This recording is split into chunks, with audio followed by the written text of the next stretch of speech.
Suv bu hayot. Suv bu hayot deb bekorga aytmaydi. Assalomu alaykum.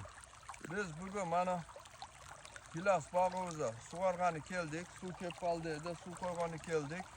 Suv bu hayot deganimdan so'z bu bog'dan 15 kun 20 kun suv qo'yalmay qo'ydik. Vaqtdan bo'ldi, suv ham bo'lmay qoldi. O'sha men sizlarga ko'rsatayin mana. Iminda suv hozir yangi ekkan ko'chatlar. Iminda o'shalarga qaraqlar mana.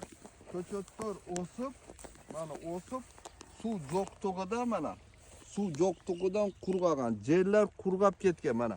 Mana ko'chatda mana qaraqlar yerdan bu o'zimda bog'imda bo'lgan ishni ko'rgazyapman. Mana qaraqlar, yaproqlari qurg'an, yerda qaraqlar, qurib, qaraqlar. Nim вообще jo'q mana. Yaproqlari qurg'ab turadi. Suv yo'qligidan, ma'lumlar cho'ng, bular 15 kun 20 kun chidadi.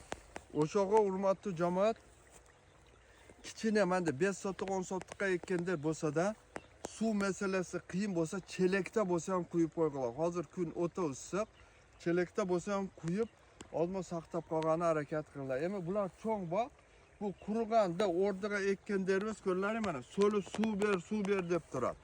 O'shaga mana bugun biz o'chirib kelgan ekan, mana suvni qo'ydik.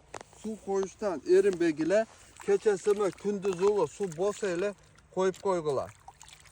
Unutmag'lar. Bu suv yo'q ekan devasdan variantlarni topib qo'yish kerak. Sog' bo'linglar, omon bo'linglar, ishlaringizga igilik, cho'ntaklaringizga Alloh baraka bersin. Video yoqqan bo'lsa, like-dan bosamiz. Suv yo'q, qurg'atayotgan yerlarga, odamlarga bu videoni jo'natib qo'yamiz. Sog' bo'linglar.